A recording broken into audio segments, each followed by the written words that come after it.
Eu sou Cecília Oliveira, sou jornalista, cofundadora do Intercept Brasil, onde eu trabalho hoje, e a gente vai falar um pouco aqui como cobrir segurança, como cobrir tráfico de drogas, de armas e de munições. Infelizmente, esse assunto é hoje um assunto muito popular, né? Então, quem não estava prestando atenção nele, agora tem que prestar, porque não tem outro jeito. E como é que a gente cobre especificamente esses temas, né, que tem legislações muito específicas, é tudo muito dividido, porque tem segurança pública em nível do governo federal, governos estaduais, alguma coisa ou outra em relação aos municípios, e como que a gente, inclusive, pode fazer com que isso fique interessante para as pessoas, especialmente aquelas pessoas assim que não se importam com esse tipo de assunto ou que acham que, né, isso não é com ela, isso acontece lá em um bairro longe da minha casa, por exemplo, né? Como que a gente traz esse assunto para a mesa de uma forma interessante e como que a gente trabalha bases de dados, onde é que a gente busca esse tipo de informação, que é isso, o setor de armas e munições sofre de falta de transparência crônica, então a gente também tem esse problema. Então, nós precisamos entender como comunicar sobre isso, o que a gente fala, como que a gente fala, porque para determinar isso, a gente precisa entender quem é que nos ouve. Quando a gente está escrevendo algum tipo de matéria, a gente precisa pensar em quem é que a gente quer que leia, porque isso muda tudo, isso vai determinar o modo como você vai trabalhar, porque realmente é diferente. Se você for escrever de uma forma acadêmica, você sabe que o perfil do leitor é outro, né? Então isso muda também a forma como a gente trabalha. O que eu gosto de fazer, porque, né, os assuntos são sempre exaustivamente cobertos. Então, hoje, esses assuntos relativos à segurança, especialmente relativos a armas e munições, eles estão sendo muito bem cobertos. Então, assim, como é que você faz a diferença? Né? Como é que você transforma a sua pauta em uma pauta interessante? E até dou duas dicas aqui, que o interessante é olhar o assunto por outro ângulo, pensar numa abordagem diferente. E isso pensando aqui do lugar onde eu estou, no sentido de que eu trabalho com o jornalismo investigativo, ou seja, ele não tem aquela urgência do jornalismo diário, então eu tenho mais opções. Buscar esses ângulos no jornalismo diário é muito complicado, porque é aquilo, pouco tempo, muita informação, não dá tempo de fazer tudo, né? Então, isso reflete também no tipo de material que a gente produz. Isso aqui eu mostro para vocês um compartilhamento de uma tela, de uma matéria que eu fiz algum tempo atrás, onde eu tinha informação relativa ao seguinte: eu gostaria de saber que tipo de munição está circulando no Rio de Janeiro, né? Vamos supor, temos aí um tiroteio no Complexo do Alemão. Que tipo de munição está ali? Né? Nós temos aí as munições que podem ser, por exemplo, dentro de uma operação policial e ser da polícia, mas a gente tem embates entre traficantes e a gente tem embates entre milícia, embate entre todos eles. Então, assim, as fontes dessas munições são muito diferentes. Então, um tempo atrás, foram 3 meses coletando munições pelas ruas do Rio de Janeiro para poder entender de onde que isso vem, quem usa o quê, para poder entender o perfil disso e quem é que está envolvido nesse tipo de situação. E aqui nós temos vários meandros, né? Eu falei exatamente, a gente coletou isso na rua. Ou seja, eu vou dar um passinho atrás aqui, porque para tomar a decisão de coletar isso na rua, antes eu conversei com pessoas da Defensoria Pública e conversei com advogados, porque o meu intuito era: isso é, obviamente, uma cena de crime. Eu posso colocar a mão nisso? Eu posso pegar isso? Né? Que tipo de lei está vigente quando a gente pega uma munição ou, né, no caso, interfere ali numa cena de crime? E houve vários tipos de ponderações relativas a: não tem perícia em todo lugar. Né? Não é todo tiroteio, por exemplo, que acaba com vítima, e mesmo os que acabam em vítima, a gente sabe que não tem perícia o tempo todo.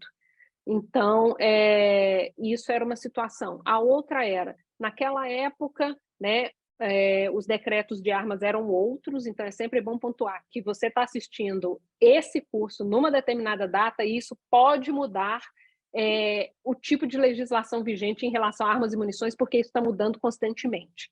Naquela época, né, a gente tinha apenas o Estatuto do Desarmamento que dizia você não pode transitar com uma munição intacta. Transitar com munição intacta pode configurar, por exemplo, tráfico de munição, né? Então, a gente analisou somente cápsulas já deflagradas, que é aquela capinha que vocês vão ver aqui daqui a pouquinho em algumas imagens. O nosso intuito era pegar todas as informações relativas que a gente conseguisse extrair daquela cápsula. Então, a gente estabeleceu ali a data, né? O local, onde é que a gente pegou isso? Que dia que foi isso? Nesse dia, tinha operação? Era operação de algum batalhão especial? Era uma disputa entre tráfico e milícia? Isso é uma cápsula de fuzil, de pistola, de revólver? O que é isso? Para a gente identificar o máximo.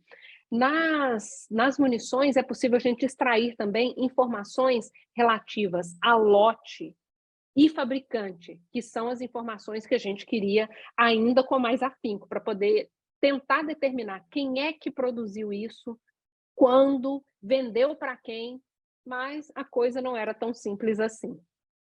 A gente conseguiu identificar, por exemplo, os países onde essas munições foram produzidas, né?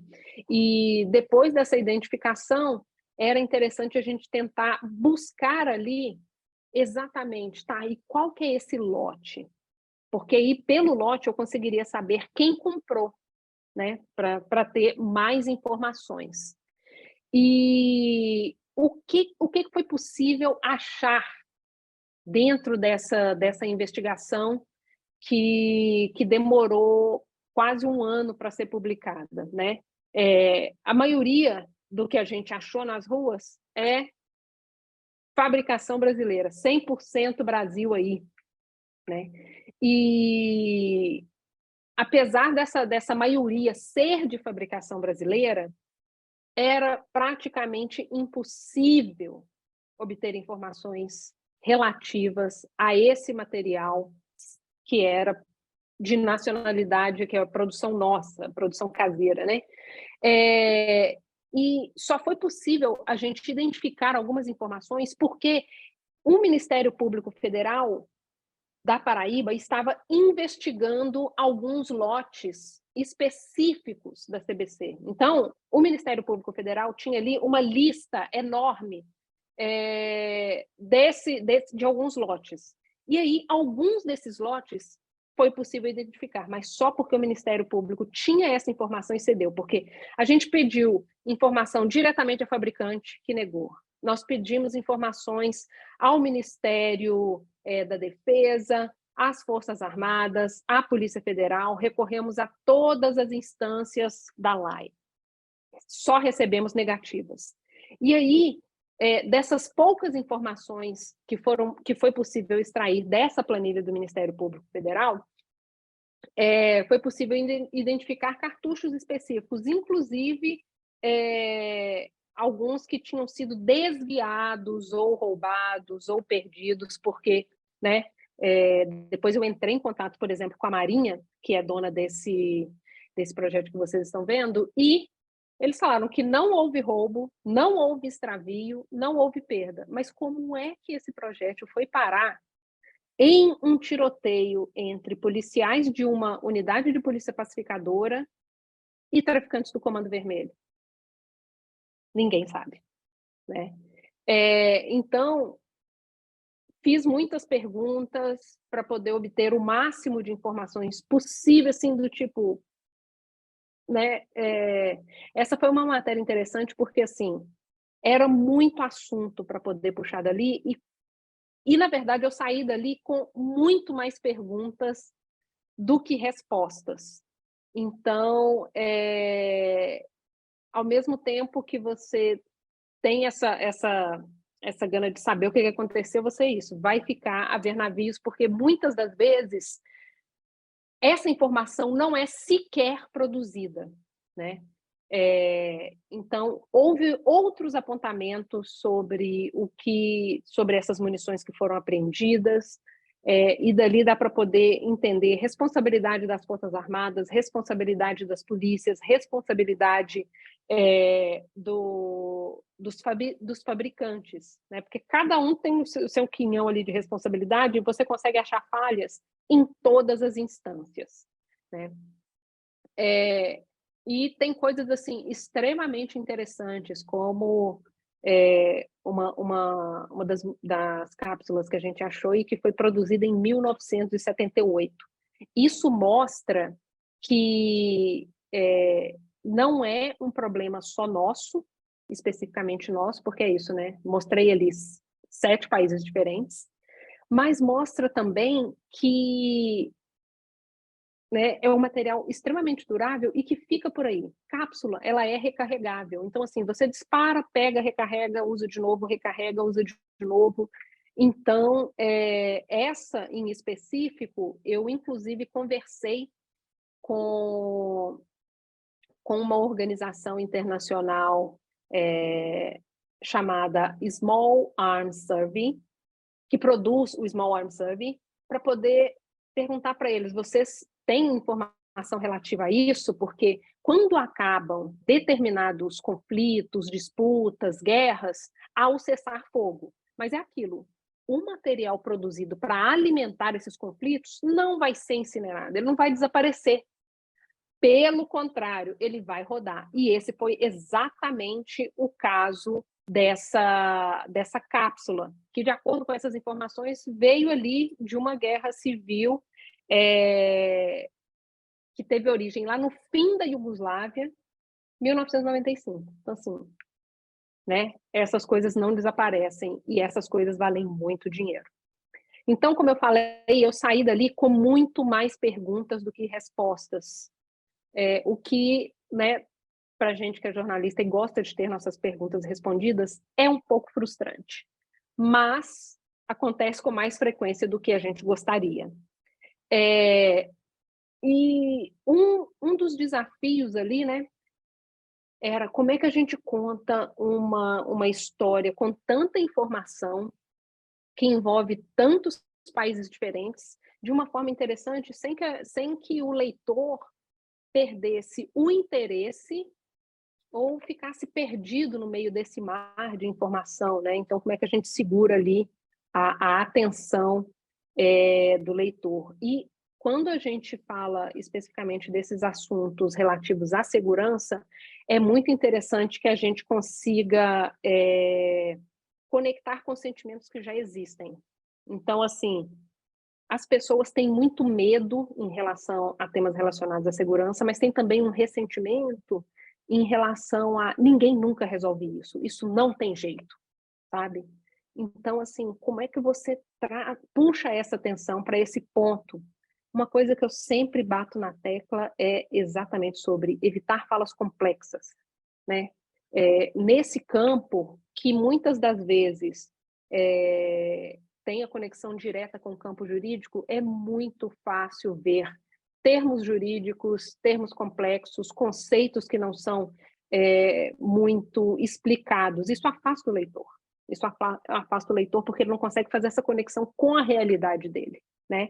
Então, é muito importante ser acessível e ressignificar os conceitos para que as pessoas entendam, né? E aqui tem essa conexão direta com aquilo que eu falei no início sobre quem é o seu público-alvo, porque o público de um jornal popular é um, o público, por exemplo, do Valor Econômico é outro. Eu escreveria essa matéria de uma forma completamente diferente se ela fosse para o Valor Econômico. Então, isso faz toda a diferença. É importante que a gente consiga achar esses espaços e abrir brechas para poder falar desses assuntos que não tem uma recepção muito tranquila por quem não se incomoda muito com esse tipo de situação, né? Então, assim, como que a gente consegue fazer pessoas de fora dessa bolha se importar por esses assuntos? Nessa matéria aqui sobre chacinas, é isso, é um assunto muito velho, super conhecido por quem é do Rio, mas como é que eu faço, por exemplo, uma pessoa de fora do Rio se interessar por esse assunto que seria muito local? Como que eu transformaria o local no nacional, né? O que a gente conseguiu achar ali é que, apesar da gente estar trabalhando números do Rio, chacina é uma coisa que acontece no país inteiro, o tempo todo, né?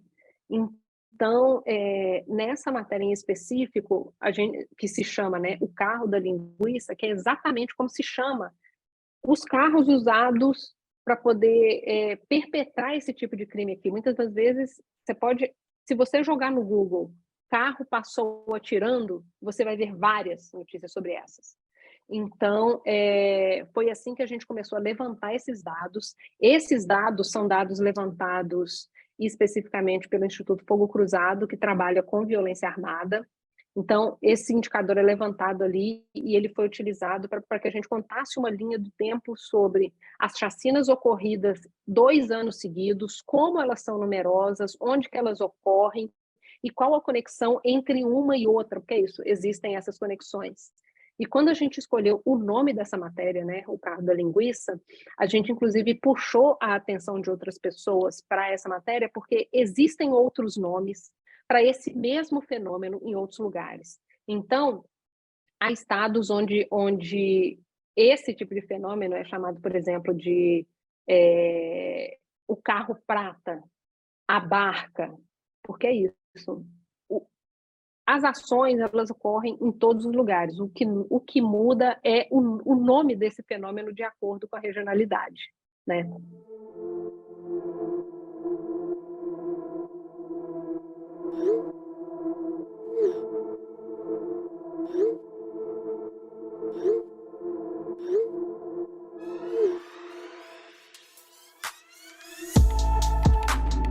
Carro da linguiça no Rio de Janeiro, veraneio em São Paulo, carro prata no Pará, a barca em Goiânia, motoqueiro fantasma no Rio Grande do Norte. É muito nome para a mesma coisa. Na sua área, você conhece o carro que passa fazendo uma limpa? Limpa que eu digo, matando geral que eles acham que deve morrer?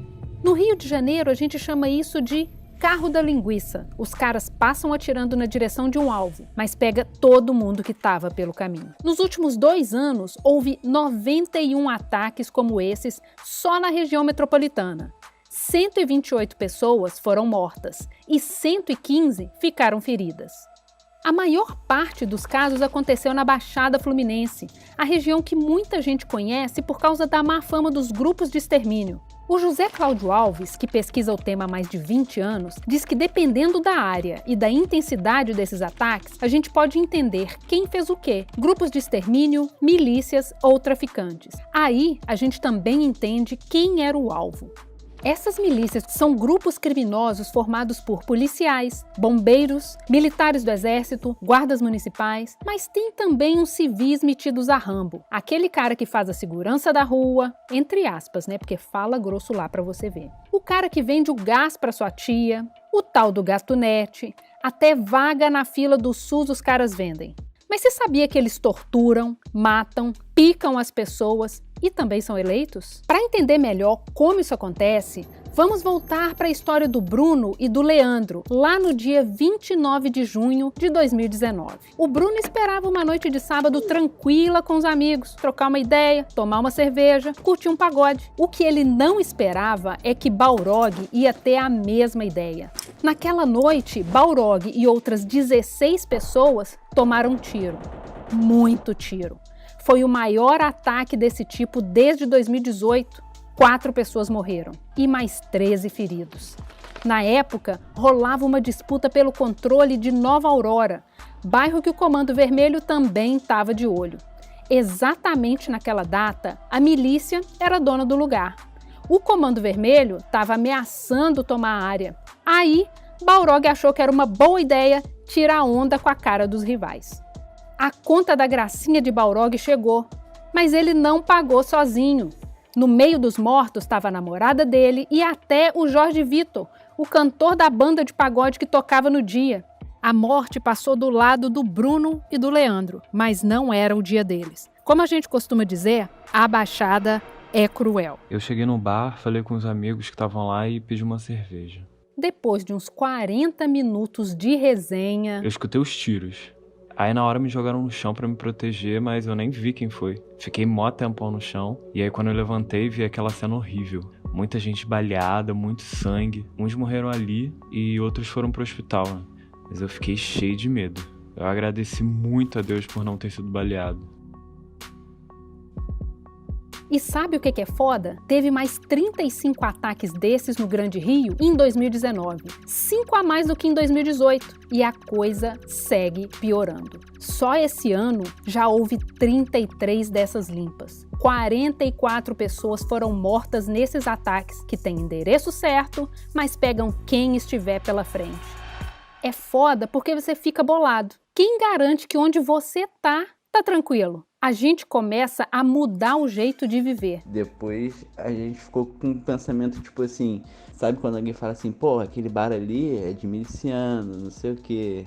E aí você fica assim, ó, vou evitar de entrar ali porque vai que tem um acerto de contas e eu tô no meio, tá ligado? Olha esse caso aqui que aconteceu em São Gonçalo, a 51 quilômetros de distância lá de Belfor Roxo. O chefe da milícia do Porto Novo, lá em São Gonçalo, ordenou um ataque. O Sassá tá preso, mas dando ordens para sua área normalmente. Nesse caso aqui, era milícia contra milícia e deu muito errado. Diz que o ataque era para pegar o cara que cuida do dinheiro do grupo, mas não pegaram ele. Quando a HB20 preta passou metendo bala, mataram 4 e balearam mais 7 lá no Bar do Jacaré, no Campo da Brama. A gente quis saber como as autoridades lidam com esses crimes. O Ministério Público do Rio disse que não tem investigação específica sobre isso. Já a Secretaria da PM disse que é preciso investigar esse tipo de crime, mas que se ver criminosos armados em veículos, vai prender. É aquilo, né? Se não viu, não existe. A Secretaria da Civil não disse nada. A gente não sabe quase nada dos outros ataques. Também não sabemos quando e nem onde o próximo carro da linguiça vai passar para um novo acerto de contas. O que nos resta é se proteger e ficar ligado. Boa sorte!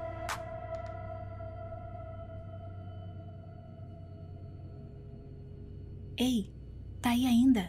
Então não deixa de entrar nesse site aqui para apoiar o Intercept. Assim nós podemos fazer mais reportagens como essa. Muito obrigada e se cuidem! Uma outra matéria que eu fiz, que eu pensei também nessa complexidade e que exigiu uma investigação longuíssima, também baseada em dados, foi uma matéria sobre o quase fim da ADA, que é a facção que se chama Amigos dos Amigos, aqui no Rio de Janeiro. E o último grande evento relacionado a essa situação foi quando, todo mundo aqui deve lembrar, quando houve uma invasão na Rocinha do Comando Vermelho para poder tentar tirar a Rocinha do Comando Vermelho, quer dizer, o Comando Vermelho invadiu a Rocinha para tentar tirar a Rocinha da ADA, e todo mundo viu aquelas cenas de um monte de gente de roupa preta descendo uma rua, e ali foi quando tudo começou a mudar muito rapidamente, né? Porque desde que o NEM da Rocinha foi preso, as coisas começaram a mudar. E como é que a gente conseguia levantar essas informações relativas a muitas facções?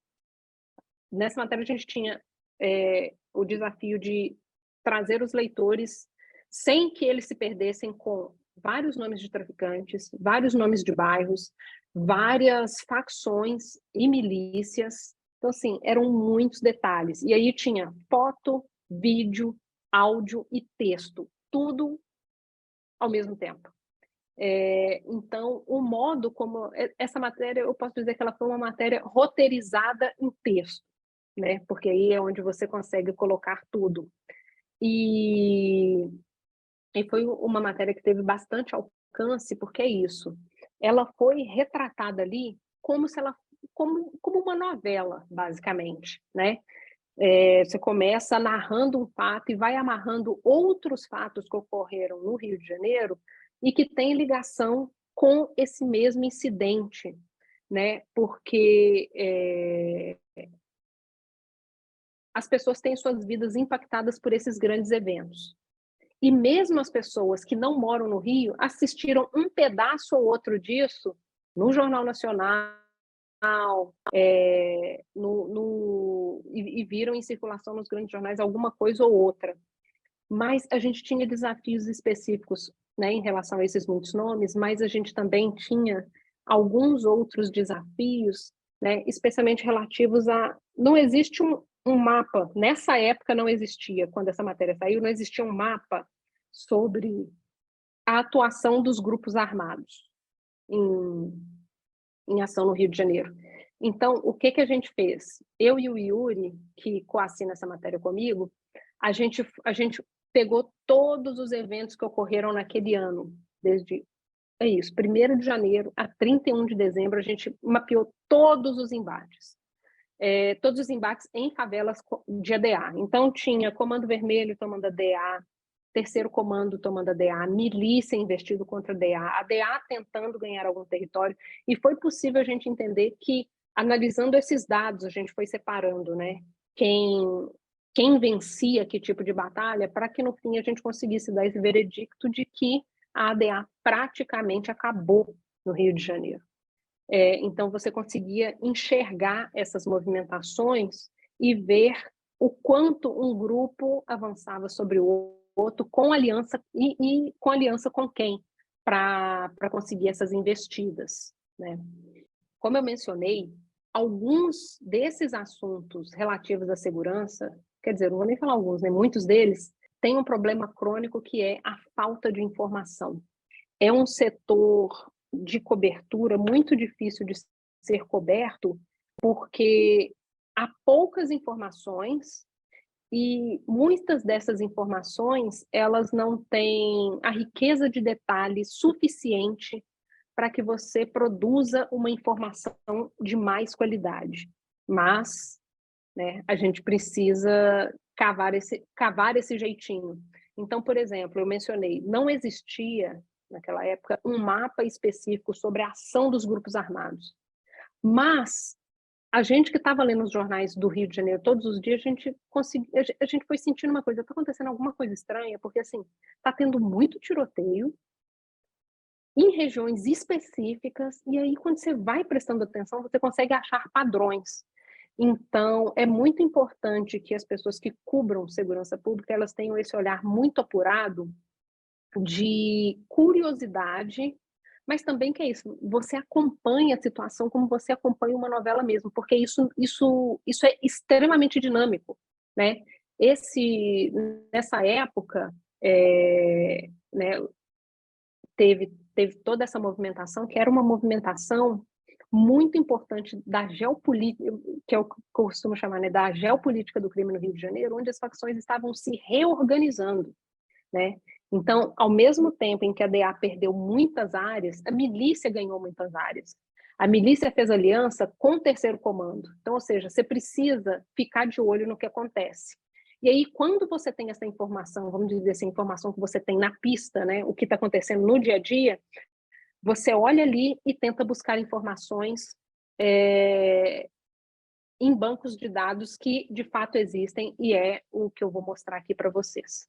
Muitas das informações relativas à segurança pública, você consegue puxar algumas informações específicas em fontes da saúde.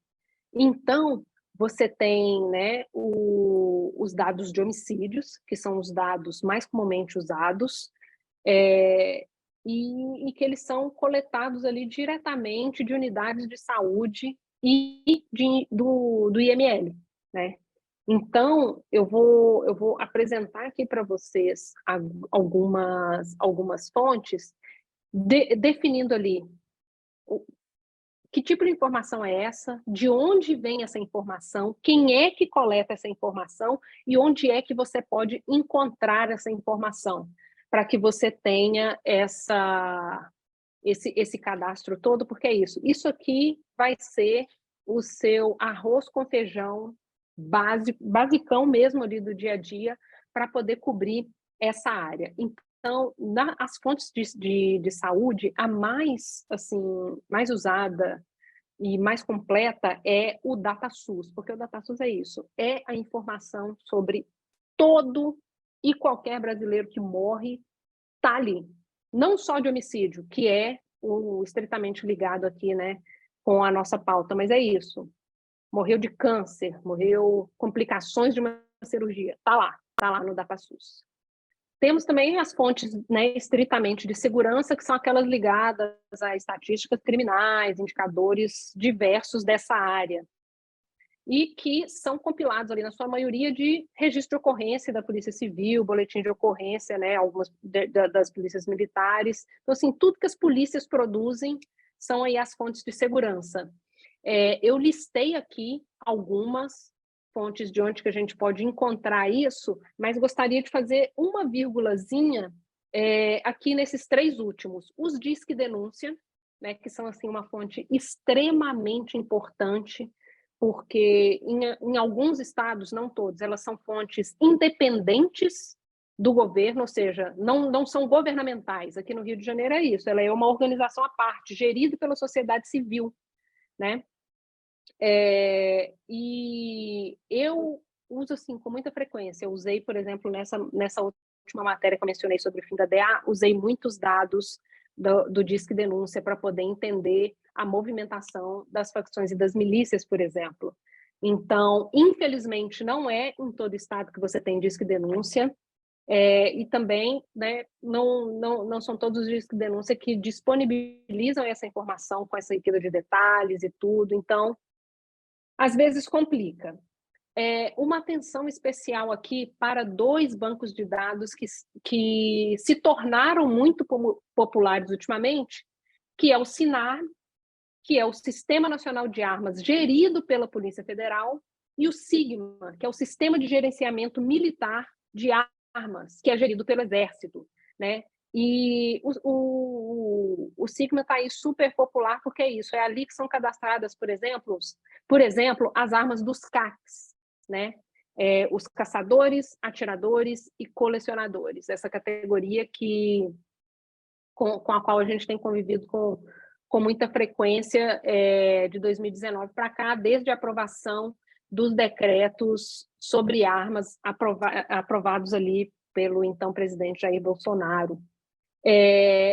E um ponto interessante aqui, só uma vírgulazinha, é que, na verdade, o Estatuto do Desarmamento estabelece que esses 2 bancos deviam ser um banco único, né? Mas é isso. O Estatuto do Desarmamento tem mais de 20 anos, tem quase 20 anos, e é isso. Nunca foi feito, ou seja, a Polícia Federal tem um pedacinho de informação, o Exército tem outro pedacinho de informação, as polícias dos estados não acessam essa informação e nós menos ainda. Então, muitas dessas matérias que a gente vê sobre essas informações relativas a número de armas cadastradas em um sistema ou outro, foram conseguidas com acesso, com a Lei de Acesso à Informação, né? Que é isso. Quando você não consegue isso pela assessoria de imprensa, a LAI é uma grande aliada. Os dados relativos à segurança, eles são compilados pelos estados e encaminhados ao governo federal, que agrega essas informações e lança aí para a gente os dados nacionais, né? Mas gostaria de apontar um negocinho aqui, que você está vendo aqui, né, onde encontrar muitas das informações, e você vai ver que a gente não tem, por exemplo, apesar de o Brasil ser o Brasil, não existe um índice nacional de homicídios. Outras fontes de informação importantes para a gente que cobre essa área de segurança são as fontes do sistema judiciário, que são aquelas informações sobre processo judicial, e que, assim, tem uma riqueza de detalhes que podem agregar muitíssimo no tipo de informação que você está levantando, no tipo de matéria que você tá fazendo. Então, assim, são ali os dados do Ministério Público, Defensoria Pública e Tribunais de Justiça. Então, tem algumas informações muito interessantes no CNJ, né, o Conselho Nacional de Justiça, e tem ali as informações nos sites estaduais, porque aí tem o Ministério Público de cada estado, o Tribunal de cada estado, a defensoria de cada estado, apesar de existirem essas organizações também nacionalmente. Então, cada um deles tem um monte de informação que é muito interessante. Eu adoro ler processo, tem muita informação interessante ali. Temos também o sistema penitenciário, que é assim, intrigante, eu vou usar essa palavra, né? Que são ali dados sobre acerca de pessoas que estão sob tutela do Estado, né? Quem está ali privado de liberdade, as pessoas que estão encarceradas. Essas informações elas são agregadas pelos estados e disponibilizadas ali para que a União também trabalhe essas informações. Essas informações são compiladas pelas secretarias de administração penitenciária de cada estado, pela vara de execução penal, e ali a gente tem as informações relativas aos delitos diversos, quem tem ligação com quem, que tipo de delito, que tipo de arma utilizada em delito. Então, assim, é realmente uma montanha de informação. Então, listei aqui onde conseguir esse tipo de informação, mas lembrando que nem todo estado tem um site de transparência adequado e nem todo órgão disponibiliza isso de uma forma usável. Basicamente, essa é a palavra, usável. Às vezes é impossível utilizar, você tem que ou ser muito fera em banco de dados ou realmente trabalhar com alguns PDFs assim, fechados, que é aquilo, né? Se pode atrapalhar, por que facilitar? Então, falei dela aqui mais cedo, que é a nossa princesa. A lei de acesso à informação é ouro para quem trabalha nessas áreas, porque muitas das vezes as assessorias de imprensa não dão a informação que você precisa. Então, tem ali, mas também não é fácil demais no sentido de que, dependendo do órgão, ele vai fazer de tudo para poder achar uma vírgula errada para te negar informação. Então, eu, inclusive, coloquei aqui 2 dicas interessantes que são os manuais, né? Como é que você faz uma lei de acesso para que ela não seja negada, né? Um pedido para que ele não seja negado. Então, deixei aqui a dica do manual da Escola de Dados, do artigo 19, mas tem também um muito bom na Fiquem Sabendo. E o próprio portal da LAI tem ali um acervo de pedidos que já foram feitos e respondidos, é só você cavar, porque muitas das vezes um repórter faz um pedido, usa uma parte da informação. Se você voltar ali, você pode achar essa informação e achar uma outra coisa que não foi publicada, por exemplo. Mais uma coisa que eu gosto de frisar muitíssimo, né, e a gente até já falou ali sobre o Disque Denúncia, fontes de informação que não são do governo, né?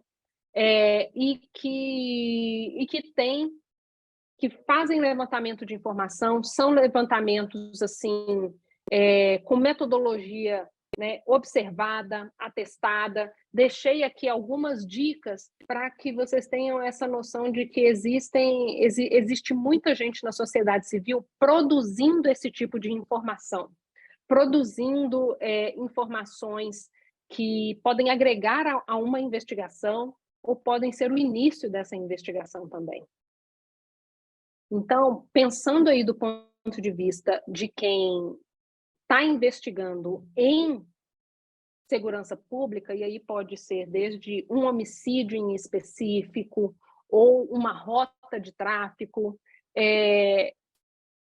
para o nosso campo é realmente muito importante que a gente tenha os olhos voltados para a rua, né? Porque muitas das coisas que a gente observa, elas acontecem diariamente e são muito dinâmicas. Então, a gente precisa, inclusive, ter essa capacidade de fazer conexões muito rápido. Houve um tiroteio no lugar tal, será que isso tem a ver com aquilo que aconteceu no mês passado no lugar X? A gente consegue ter isso de cabeça quando você está acompanhando muito de perto. Nós vimos recentemente, né, o quanto que a legislação sobre armas e munições mudou. A gente viu que esse tipo de assunto ele tem ele tem se, inclusive, permeado outras searas. Então, hoje, quem cobre tráfico de armas e munições ou tráfico de drogas consegue, por exemplo, fazer uma pauta com assuntos relacionados a meio ambiente na Amazônia, porque a gente viu que agora essa área está ali super disputada por rotas, né, rotas internacionais de tráfico, e a dinâmica criminal ela oscila, né? Então, muito daquilo que a gente via, por exemplo, na Tríplice Fronteira, mais ao sul do país, muitas daquelas coisas que aconteciam ali estão acontecendo agora na região amazônica. Então, é preciso que a gente tenha essa capacidade, inclusive, de observar essas rotas para poder entender o que está acontecendo em cada lugar, porque os impactos são muito diferentes, apesar de suas similaridades. Então, eu costumo dizer que o que acontece na Bahia é bem parecido com o que acontece, por exemplo, no Rio de Janeiro, mas difere muito porque a Bahia está muito mais próxima de, por exemplo, mercados consumidores da Europa, né? Porque está mais para cima, tem um porto que é super útil para quem tem essas más intenções, por exemplo. Então, ficar de olho nessas conexões também faz toda a diferença para quem investiga esse tipo de assunto. Então, é isso. Deixei aqui com vocês uma lista bem boa de onde conseguir dados sobre esse campo, mas as dicas realmente assim que fazem a diferença para mim é olhar o assunto com um olhar diferente, o olhar daquela pessoa que seria leitora. O que eu acharia interessante? O que eu gostaria de ver?